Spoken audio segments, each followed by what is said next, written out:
Hello, you're watching Salford Now. I'm Jack Holmes. And I'm Lois James. Here's what's coming up on today's programme.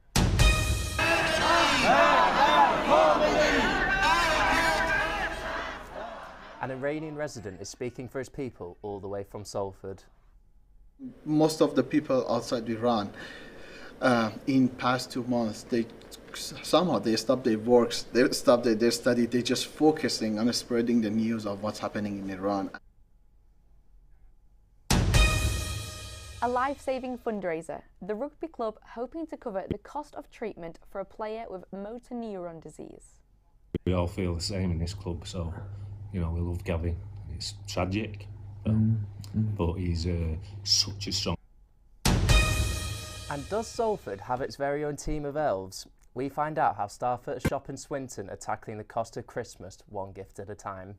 And I'll be here to give you all the Salford sports stories in just a little bit. Don't go anywhere.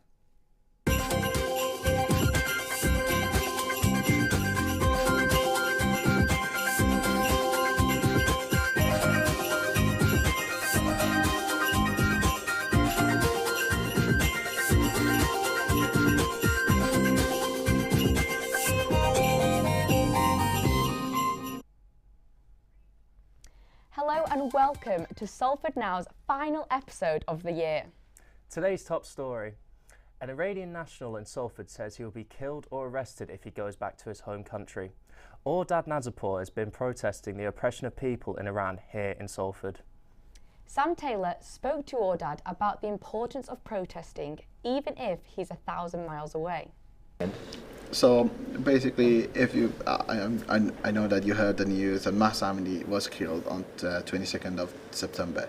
So the protests start from there, and we are protesting for the freedom for Iran. Most of the people outside Iran, in past 2 months, they stopped their works, they stopped their study. They're just focusing on spreading the news of what's happening in Iran, and makes it really difficult. We are kind of going through some sort of trauma as well, because we're just dealing with our emotion, but we have work to do, we have study to do. So in the morning we need to be prepared and focus what we need to do, but inside we are burning for Iran as well. Domestically in Iran, it seems like there's mixed messages from the government. I mean, on Sunday, the Attorney General said that they were abolishing the morality of police. And then on the other hand, you have the fact that there was the first publicised execution of a protester last night. Just how are you feel? Are you hopeful that the protesters are going to get their way? As soon as they spread that news about that morality police, that it's going to stop working, we all knew that it's a game of the media. And we are familiar with these games of Islamic regime because they've done it in the past years. And do you have any plans to go back anytime soon? As soon as I go to Iran, I will get arrested because I'm a Christian, and I become Christian. And also, you will be killed in Iran if you be converted from Islam to Christianity. You will be killed. So as soon as this regime goes, so this is my first step that I'm going to take. I will go back to Iran.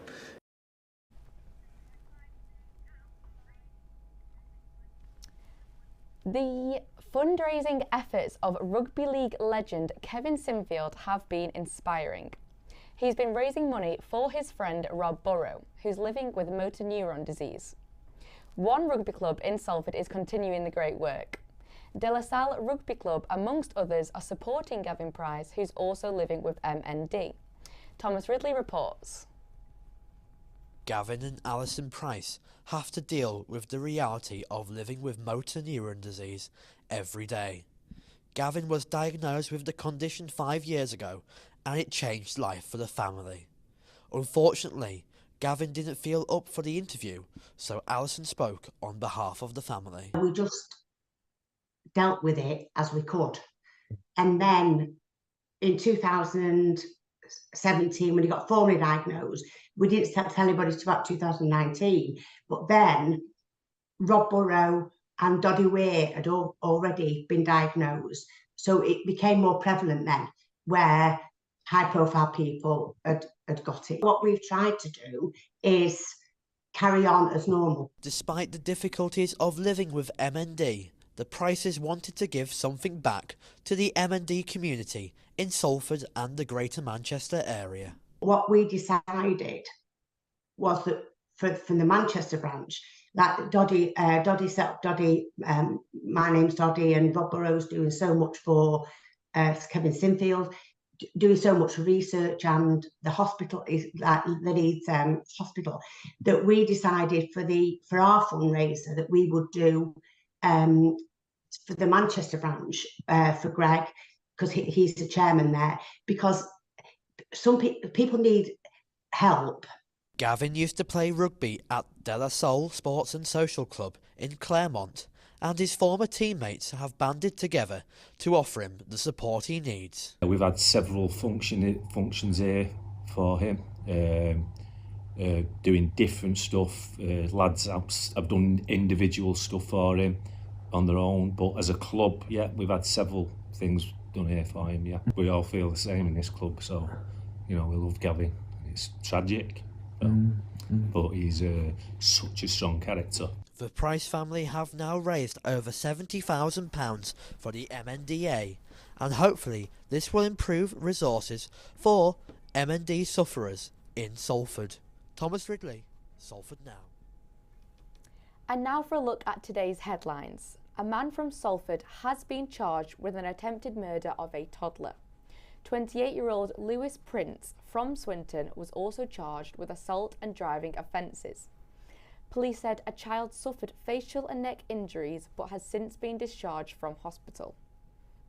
More than 115,000 staff at Royal Mail have walked out on strike. This comes after a long-running row over pay and conditions, and means parcels and letters will remain undelivered for at least 4 days. More strikes will follow in the coming days. Wolf whistling could now be faced with a 2-year jail sentence. The government have announced that sexual harassment on the street will be made a crime. It's hoped that by making harassment on the street an offence, more people will report it to the police. Next, if you've ever used an e-scooter, you'll know that they can be pretty quiet, to say the least, which can also be a danger to pedestrians. But almost silent scooters may be a thing of the past. That's right. Researchers at the University of Salford have developed sounds for e-scooters in an effort to make them safer, particularly for pedestrians with impaired sight. Faith Tudor has the details. With Christmas around the corner, it's always a silent night on one of these electric scooters. But what happens when not only can't you hear them, but you can't see them either? The Royal National Institute for Blind People asked researchers at the University of Salford to put noises on e-scooters so that visually impaired people can hear them. The project is called Safe Them Sound. For example, in July, we ran an experiment where we tested 9 sounds, well-defined sounds with variations in what we consider key acoustic features, and then after we evaluated those 9 sounds, we narrowed down to 3 sounds we are now testing in a virtual reality environment. The scooters are currently fitted with a bell that sounds like this. But should the trial be successful, we can expect to hear a few more noises that sound like this.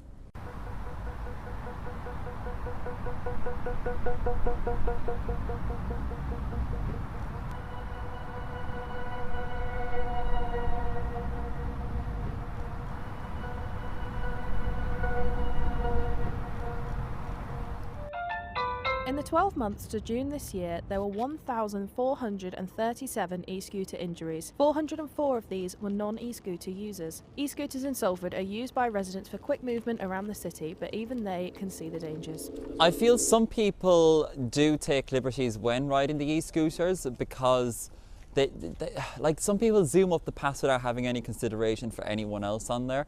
The change is being welcomed by those who work closely with the visually impaired, saying that it's beneficial for everyone's safety. I think it would be a benefit to everybody, including normally sighted people. Being approached from behind by one of these scooters, it's happened to most of us, they come zooming past and it's a shock. And you think to yourself, if I'd have stood to the side, it was an accident. And it doesn't just apply to scooters, it applies to push bikes and everything. But until testing is finished, you can't beat the classic bell to let people know that you're there. Faith Tudor, Salford Now. Monton are rocking around the Christmas tree once again. Their Christmas tree festival is back and better than ever. Decked out with 25 Christmas trees and full of Christmas cheer, the Unitarians Church are raising money and supporting mental health charities. Hannah Patterson went along to join in the fun. The Christmas period is a time for joy and laughter, but it can be lonely for some. Monton Unitarian Church has brought back the Christmas Tree Festival in hope to bring a sense of community. Two main reasons for doing it. One is that we want to get community together, particularly after the last couple of years, and really have a bit of warmth and light in people's lives. And also we're raising money partly for the church, but also for 42nd Street, which is a young person's mental health charity, because we know these last 2 years have been so hard on everybody, but on young people particularly. There's people within the church who have been really, really suffering and needed help, and we wanted to support one of the charities that is working to plug the gap that the statutory services can't do. 42nd Street is aware that your mental health can be made worse by health, social, cultural and economic inequalities, and they want to combat it. Before the pandemic hit, I just moved to this area and we came into the church to look at the Christmas trees, and I absolutely loved it. So when I heard that they were doing it again this year, I was just so excited, because for me it really stood for that community of a place that you've moved into. Even though we're part of a city, I think Monton has got a really strong community feel. Everybody is looking for a place where they belong. 25 Christmas trees have been donated from organisations from the community, including Eccles Rugby Club, the Rotary Club and Pauline herself. The aim is to see people smile, talk and laugh inside the church and present a generous cheque to 42nd Street. Just bringing people together and say, you're not on your own. There are people here, there is warmth here, there is light here, there is food and drink here. Come and be part of our community. It's the one thing that I want this church to stand for, is bringing people together, and when you bring people together, so much can happen. Hannah Patterson, Salford Now. Good news, Santa Claus is coming to Salford. Staff at a shop in Swinton have been gathering donations to help families with the cost of Christmas. Yes, with the rise of living costs and soaring energy prices, some families say they're downsizing their celebrations this year, but staff at Quality Save are doing their best to help out. Our reporter Megan Bond headed down to Swinton Shopping Centre earlier today. I'm here with Alex and John, who work under Quality Save and who are raising money for the local community here in Swinton. So John, you are the main organiser for the fundraisers. You actually fundraise a lot. So tell me why you want to do fundraising, who do you fundraise for, what is your story? So the main thing this time is we're fundraising for the local communities. Because of the cost of living crisis, we realise people this year are going to struggle with food and presents. If you can see behind us, we've got lots of second-hand pre-loved toys. We've been through them for the last few weeks. Again, we're going to go through food banks and charities, and they're going to disperse them out into the community. So where did this all stimulate from? Because you all work for Quality Save. We're a fairly small-sized company, so we've got 21 stores. We do have a lot of them in Salford, so we do Salford stuff, but we also do nationwide stuff. The other thing is this unit has been donated to us by Salford Swinton Square Shopping Centre, and normally you have to pay for something like this, but they've been really good helping us with this. And Alex, you've been part of the journey as well. So is this one of the first fundraisers you've been involved with raising money for and toys for children? The toys, yes. I've done a few before with John. I've only been with the company for a few years, and straight away we was, kind of went into the pandemic and was raising money for supplies for nurses and doctors, which we did drop off at the hospital. So anything really that John's willing to go for and raise money for, I'm one of a few store managers who will be happy to take part. Thank you, John and Alex, for your time. Good luck with the fundraiser. Now let's move on to sport. I'm joined here with Adam Gooseman. Looks like it's all about girls in sport this week, Adam. Yes, if you saw yesterday, some local students got to play a game of footy with a Lioness legend and their local politician. It was a cold morning for a football match, but Greater Manchester Mayor Andy Burnham didn't seem fazed. He met with former Lioness goalkeeper Karen Bardsley and secondary school students for a little kick around in Media City, all in an effort to promote girls in sport. This is off the back of the Lionesses' World Cup triumph in the summer that inspired girls across the country to get involved. And now Andy Burnham says girls in schools should be allowed 2 hours of PE a week. Well, today I spoke to Grace Pomfret, who started her football career in grassroots and is now playing for Man City under-21s and AFC Fylde. We chatted about the importance of encouraging girls to try out sport, Burnham's proposition and her goalkeeper union with Bardsley. For me, it's very inspirational because she is my idol from growing up. It used to be Siobhan Chamberlain and Karen Bardsley, but Karen Bardsley always stood out to me the most. Just because of how brave she was, and like she was obviously #1 for England and #1 for Manchester City. I support Manchester City, so it was very inspirational to see that she's trying to include more females or more young girls to get involved. So obviously you heard of Andy Burnham and Karen Bardsley going down to Media City yesterday to promote their new goal for all women to be involved in sport, mainly football, within the next 12 months. What do you think about that? If more girls are getting involved in football and involved in more sport, then it's going to open an eye up for the world to see that girls can do it and girls can be part of football and they can enjoy it at the same time and not feel scared to get involved. And I think it is a really great idea and a great move to get girls involved in sport. So, Grace, so what was sort of your background like within football? Where did you start out? So I started out in primary school and it was a good little club and like it got me into it, and my nana actually supported me through that. And one of the girls' dads came up to me and was like, "Oh, I run a club and I want you to come down," because I was a defender and he was looking for new team players to come for his club. And so I went down and I enjoyed it.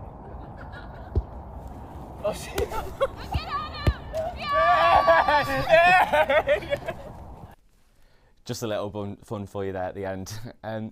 What were you doing at 13 years old? It probably won't compete with this. A 13-year-old swimmer from Salford has won 3 national medals, beating competitors several years older than her. Amelia Boxside is from Salford, City of Salford Swimming Club. She took home both the junior and senior titles in the 1500 metres freestyle and the 800 metres freestyle junior title. John Stout is our head coach, and he said that Amelia has done tremendously well to achieve the times that she has, and to win medals at the age of 13 is extraordinary. She's the second fastest in the country for the 1500 metres freestyle. Her success is certainly inspiring for the next generation of Salford swimmers. And coming up to the weekend, we are going to talk about the World Cup, but let's take a quick look at more local football first. Salford City were set to play Walsall tomorrow at the Peninsula Stadium, and stakes were high as both teams were looking at the playoff places. Unfortunately, the game has been postponed due to a frozen pitch. I guess the tension will have to just keep building while we await any announcements of new date and time. Right, you've been patient enough, let's talk about it. In just over 24 hours, England take on France in the World Cup quarter-final, with England not beating their opponent in a competitive fixture since 1982 World Cup. We went out to ask the people of Salford who they are placing their bets on tomorrow night.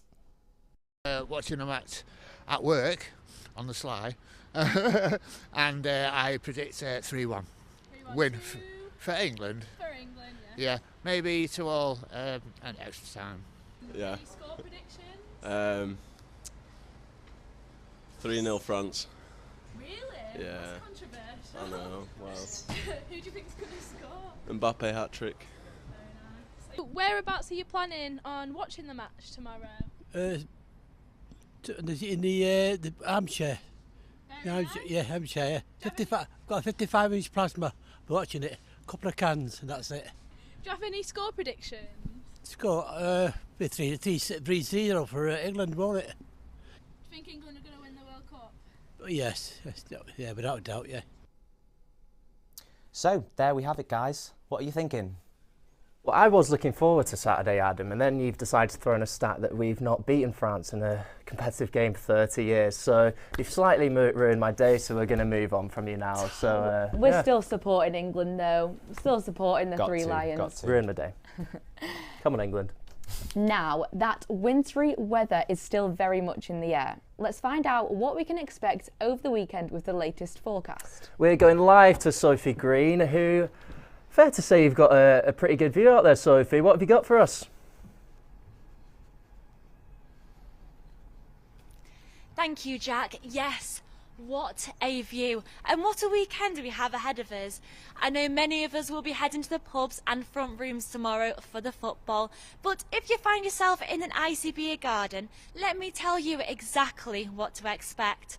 It's going to be an interesting few days of weather ahead of us in Salford. It's going to be cold, frosty, and many of us may see some snow.